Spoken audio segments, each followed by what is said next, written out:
Kumusta po ang inyong mga experiences at ano yung natutunan nyo at ano yung pinaka-paborito nyong activity? Lahat Ikaw muna. po, all of the activities is our favorite, especially the zip line. The zipline, why? Why the zipline? Because it's my first time experience zip line and I want more. Oh, anong learnings mo? um, conquer your fears. Amen. Trust walk, Mhm. katong slide. Aha. Ang trust walk in the trust walk we can like really see the unity in the team, no? Kaya among team like even though madunggan namo ang like other teams nga kanang gasagit-sagit na sila nga nanay isa ka team nga nasuko ilang membro among team kay hinong pakaayo and gamina lang sa among leader kay like na proud kay ko sa among team ato. And then sa slide kay match. So, imong learnings? Ang learning kay kanang learn to be humble, be a follower, and also be a leader. But follow the kanang serve your kuan. Servant leader. Servant leader. Okay. Thank you. Pinakagusto ko yung ginising kami ng alas 3 para mag-gather tapos yung follow the rope.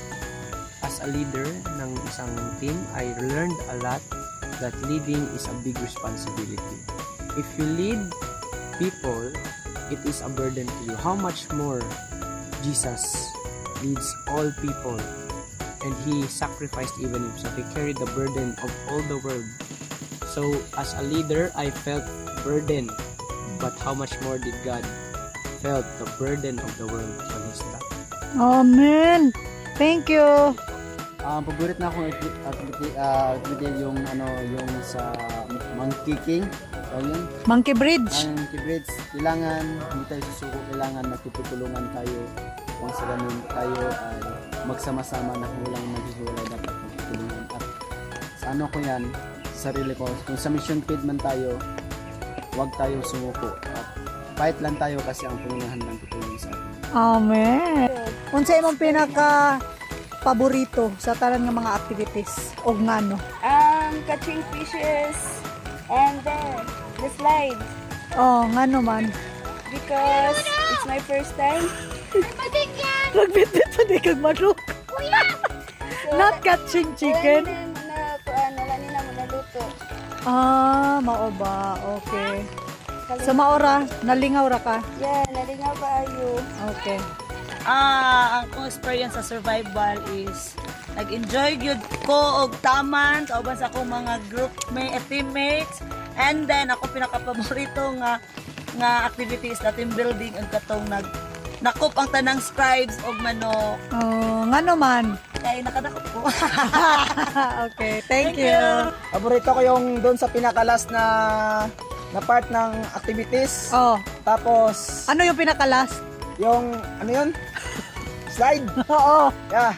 Tapos, para for me is first time to handle the members Oh. sa pagiging isang leader. Oh. Kailangan Anong na-learn mo? kailangan talaga mag forgiveness, tapos deny yourself. Oh.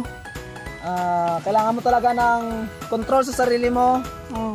Kailangan mong mag-practice ng English kasi meron kami international na kasama.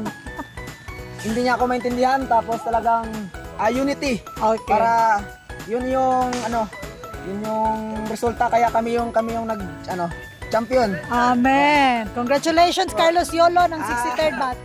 The mystery box part. The mystery Yeah. box. Why? I cried. Paborito ni mo. It's a frog. It's a And I'm frog. not friend with a frog. Oh. And it's my one of my fear. Oo. Yeah, it's a small thing, but for me it's very traumatic. But it's fun. So what's your learning or takeaway sa survival revival? No. Do not enter the mystery box. Okay. Thank you. My favorite part of the survival training is the trust walk because everyone is blindfolded and you cannot see actually the way, but you have to really trust the persons who's ahead of you, because if you don't trust the person, you might gonna fall and you might get behind. So and during that trust walk, everyone, there's a lot of obstacles actually, and you really have to have a long patience for you to be able to not easily to get mad or something. Pagiging mapagkumbaba bilang isang leader. At saka inuuna ko yung mga grupo ko. Hindi lang yung ako yung mauna, kundi sila yung napaka-importante sa akin. Yung magba-blindfold, Trust walk? Trust walk. trust walk kasi Bakit? kahit naka-blindfold, may nag-guide sa amin na yung God na nag-guide sa amin kahit bulag kami sa katotohanan apang yung ngunit may isang Diyos na